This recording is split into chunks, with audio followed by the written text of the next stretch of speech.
அந்தி கிறிஸ்து என்பவன் வருவான், அநேகரை ஏமாற்றுவான். யூதர்களின் 3வது தேவாலயம் கட்டுவதற்கு அவன் உதவி செய்வான். முதல் 3½ வருடம் முடியும் பொழுது அவன் தன் வேஷத்தை களைத்து தன்னையே தெய்வம் என்று கூறுவான். யூத இனப்படுகொலை வரலாறு காணாத அளவிற்கு நடக்கும்.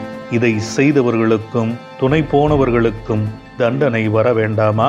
அது மட்டுமில்லாமல் அந்தி கிறிஸ்துவின் முத்திரையை ஏற்ற நபர்களின் நிலைமை மரிக்கும் முன்பே போர தாண்டவமாடும். கிறிஸ்துவுக்குள் இருக்கும் நாம் இவைகளை உணர்ந்து ஒருவருக்காவது இந்த செய்தியை விசுவாசத்துடன் பகிர்வோம். காலம் சமீபமாயிருக்கிறது.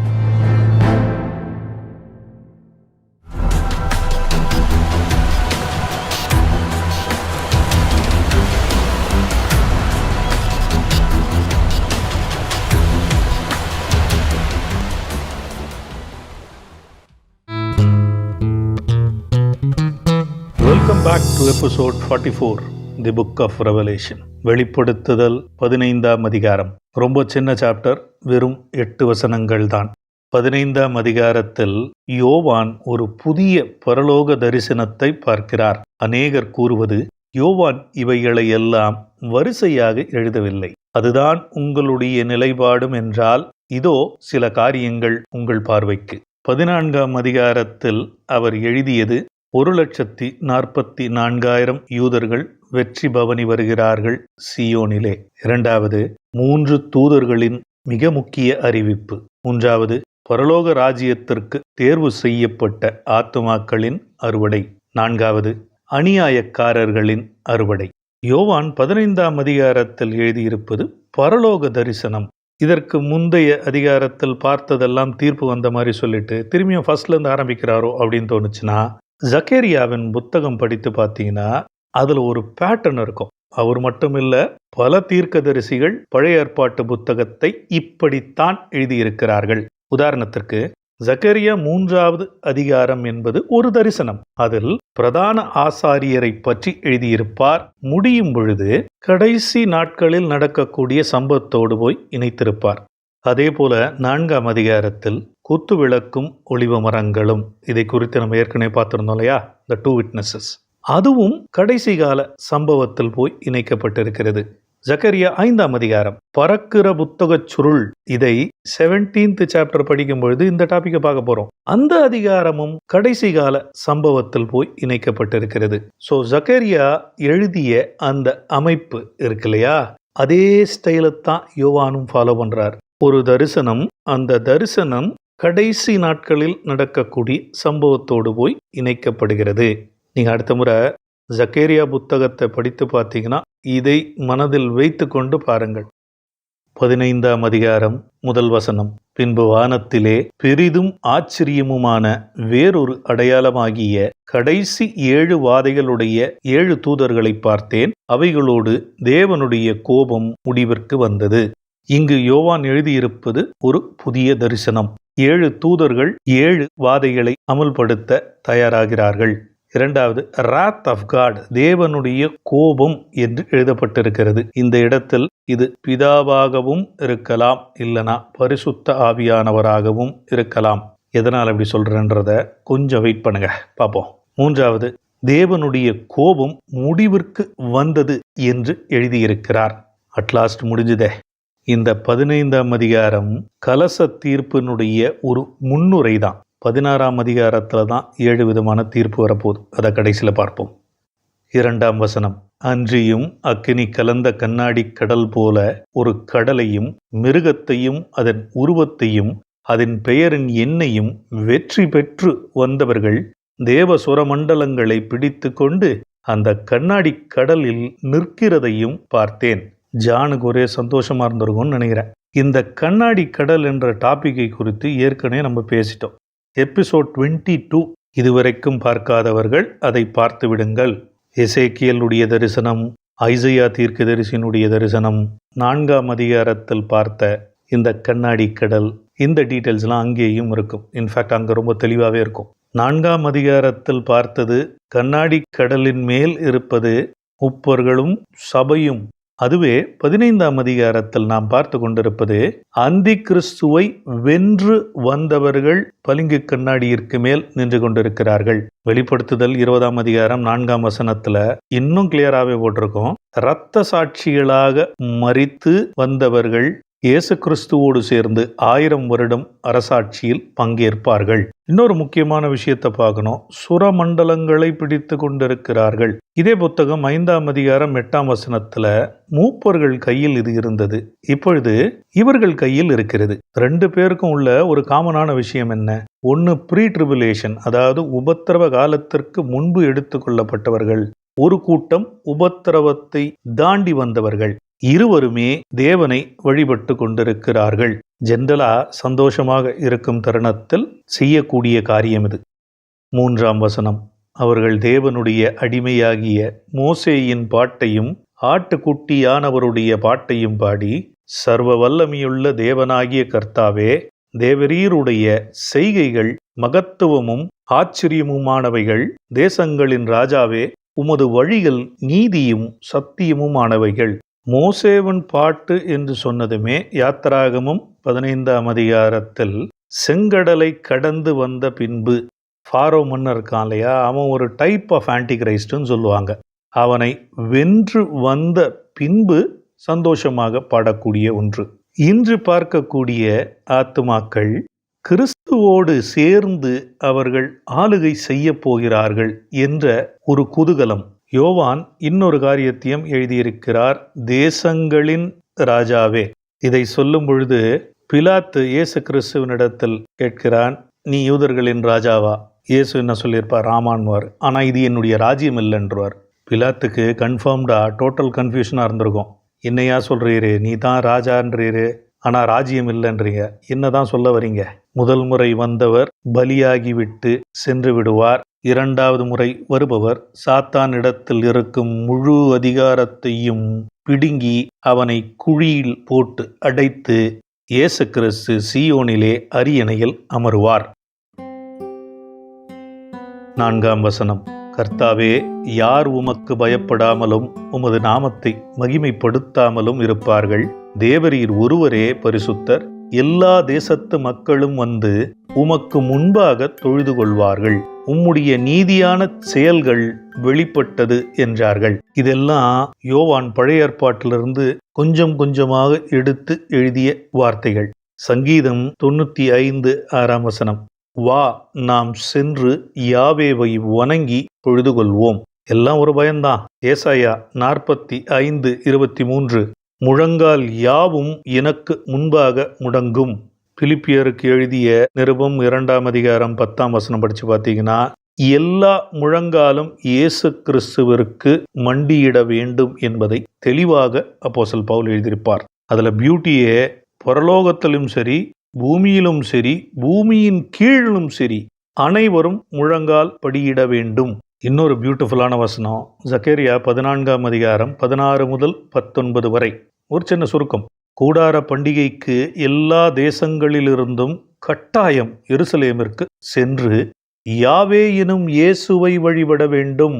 செல்லாத தேசங்களுக்கு கொடிய வாதைகள் வரும். அது மட்டுமின்றி அவர்கள் தேசத்திற்கு மழை வராது. சகரியா பழைய ஏற்பாட்டின் கடைசி தீர்க்கதரிசிகளில் மிக மிக மிக முக்கியமான ஒருவர். கடைசி நாட்களை மிகவும் எளிமையாக அநேக நேரங்களில் எழுதியிருப்பார். குறிப்பா சொல்லணும்னா இயேசுவை குறித்து அதிகமாக எழுதியவர்களில் அவரும் ஒருவர். இங்கு யோவான் இன்னொரு வார்த்தையும் பயன்படுத்தியிருக்கிறார், உம்முடைய நீதியான செயல்கள் வெளிப்பட்டது. இதை 2 விதமா எடுத்துக்கலாங்க. ஒன்று, உம்முடைய கிரியையால் ஆத்துமாக்கள் ரட்சிக்கப்பட்டு பரலோகத்தில் வந்திருக்கிறது அப்படியும் எடுத்துக்கலாம். இன்னொரு ஆங்கிள் பார்த்தீங்கன்னா இதற்கு முந்தைய வசனத்தோடு சேர்த்து வைத்து பாருங்கள். எல்லாருமே இயேசு கிறிஸ்துவை நோக்கி எருசலேமிற்கு படையெடுப்பார்கள் சொல்லி முடித்த பிறகு உம்முடைய நீதியான செயல்கள் வெளிப்பட்டது. ஆட்சினா எப்படி இருக்கணும் என்பது 1000 வருடம் அரசாட்சியில் தெரிய வரும். 20ஆம் அதிகாரம் படிக்கும் பொழுது இதை குறித்து அதிகமாக பார்க்கலாம். ஒரே ஒரு சின்ன இன்ஃபர்மேஷன், போர் என்பதே இயேசுவின் அரசாட்சியில் இருக்காது. இதுவே அதை செய்ய போவது இயேசுவனுடைய மனவாட்டியாகிய சபை. You will rule with the rod of iron. இரும்பு கரம் கொண்டு இயேசு கிறிஸ்துவோடு சேர்ந்து அவருடைய மனவாட்டியாகிய நாம் அந்த வேலையை செய்வோம்.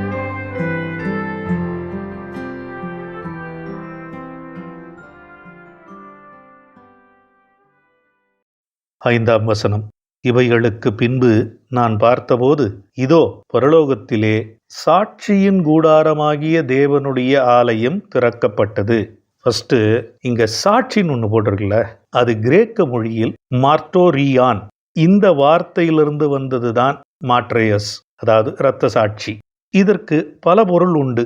சாட்சியம் அல்லது சாட்சியின் இல்லைன்னா இரத்த சாட்சிகள். கொஞ்சம் நினைவுபடுத்தி பார்க்கலாம். வெளிப்படுத்துதல் 11ஆம் அதிகாரம் 12ஆம் வசனம், இங்கே ஏறி வாங்கள் என்று வானத்திலிருந்து அவர்களுக்கு உண்டான பெரிய சத்தத்தை அவர்கள் கேட்டு மேகத்திலே ஏறி வானத்திற்கு போனார்கள். அவர்களுடைய எதிராளிகள் அவர்களை பார்த்தார்கள். யாருது? 2 சாட்சிகள். இப்போ 14th சாப்டரோட அப்படியே அழகா கனெக்ட் பண்ணி பாருங்க. 11ஆம் அதிகாரத்தில் 2 சாட்சிகள் மேல போறாங்க. 14ஆம் அதிகாரத்திலையும் ஃபைனல் கிளைமேக்ஸ் சீனை பத்தி யோவான் எழுதியிருக்கிறார். 15ஆம் அதிகாரத்தில் ஆத்துமாக்கள் பளிங்கு கண்ணாடியிற்கு மேல் நிற்கிறார்கள். இது எல்லாமே எனக்கு என்னவோ ஒரே டைம்ல நடந்த காரியம் போலத்தான் தோன்றுகிறது. நான் ஏன் அதை சொல்றேன்றத இன்னும் ஒரு சில நிமிடங்களில் உங்களுக்கே புரிய வரும். 6ஆம் வசனம்.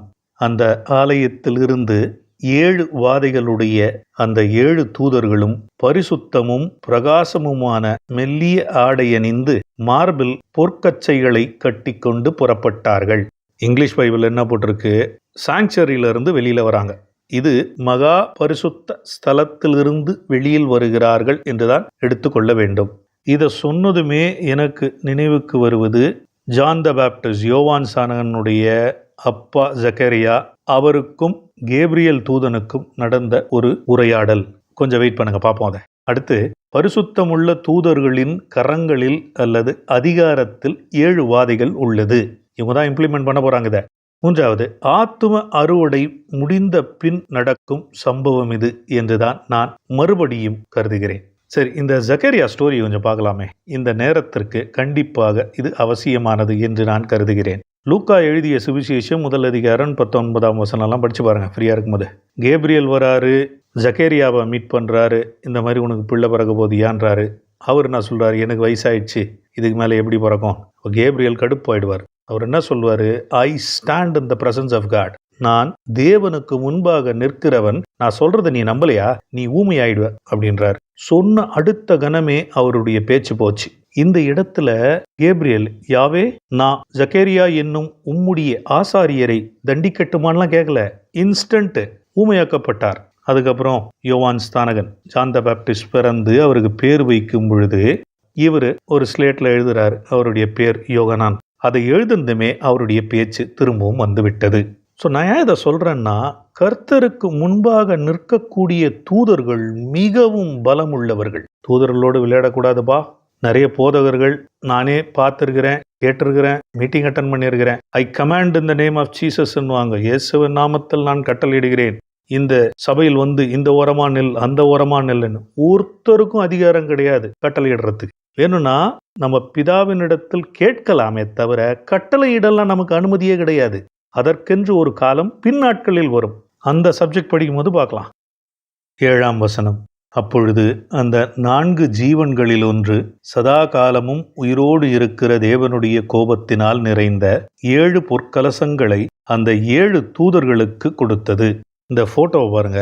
ஒருவேளை மகா பரிசுத்த ஸ்தலத்திலிருந்து இந்த 7 தூதர்கள் வெளியில் வருகிறார்கள். அந்த இடத்தில் 4 செரிபிம் இருக்கிறாங்கன்னு வச்சுப்போமே.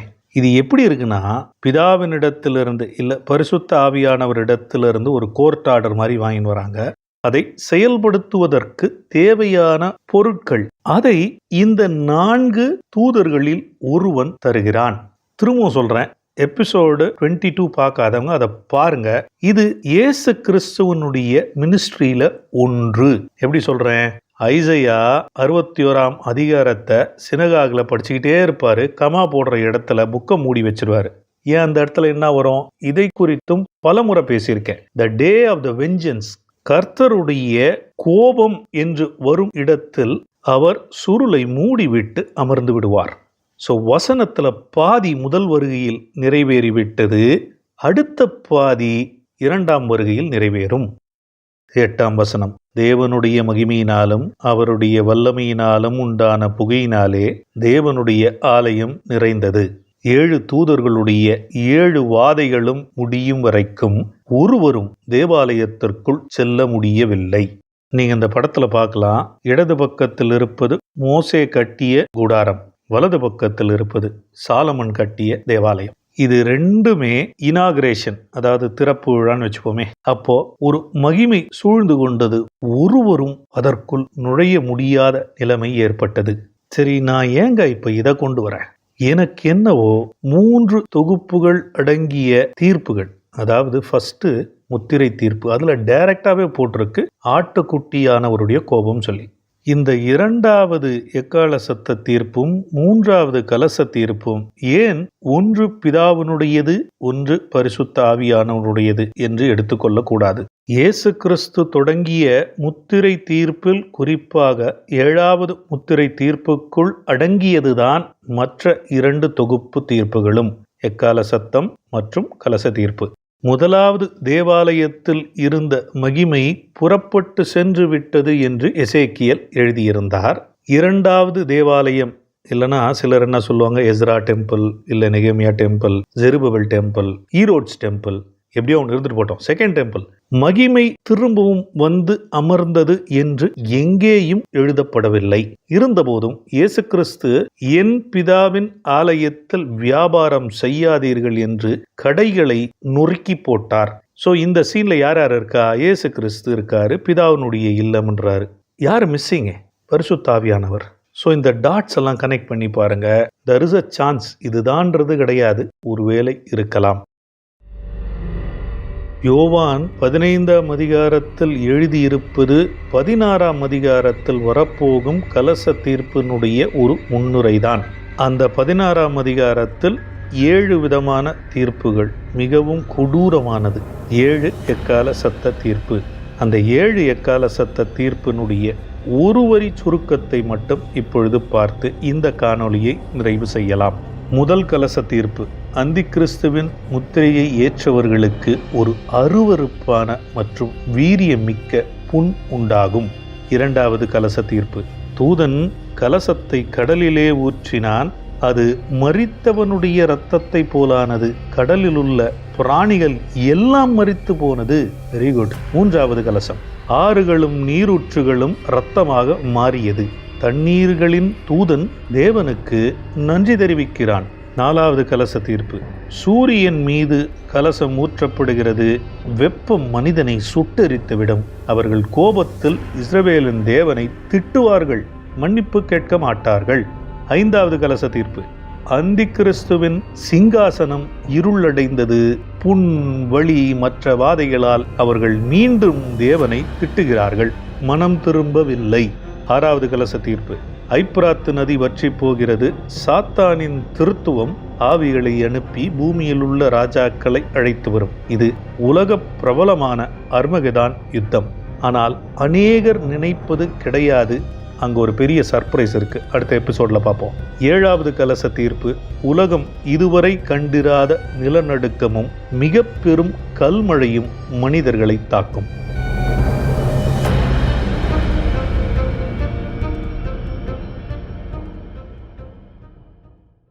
கடைசியாக ஒரு சில வார்த்தைகளை கூறி இந்த காணொளியை நிறைவு செய்கிறேன். அன்பிற்குரிய சகோதர சகோதரிகளே, என் பிதாவின் இல்லத்தில் அநேக தங்குமிடங்கள் உள்ளது, நானே வந்து உங்களை அழைத்துச் செல்வேன் என்று இயேசு கிறிஸ்து கூறிய வாக்குறுதி என் நேரத்திலும் நிறைவேறலாம். எஞ்சியிருக்கும் மணித்துளிகளில் நற்செய்தியை அறிவிப்போம். வரப்போகும் கொடூரமான நாட்களிலிருந்து நம் நண்பர்களையும் உறவினர்களையும் பாதுகாக்கும் முயற்சியில் ஈடுபடுவோம். பிதா, குமாரன், பரிசுத்த ஆவியானவரின் நித்திய சமாதானம் இக்கணம் முதல் அவர் வரும் வரை நம்மோடு இருப்பதாக. மீண்டும் அடுத்த காணொளியில் பரிசுத்த ஆவியானவரின் சித்தத்தின்படி சந்திப்போம். ஷலோம். God bless you.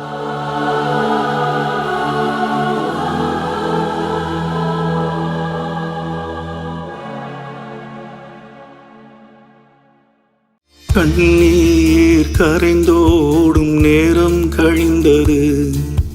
ஜீவநீர் புரண்டோடும் காலம் புகுந்தது. கண்ணீர் கரைந்தோடும் நேரம் கழிந்தது.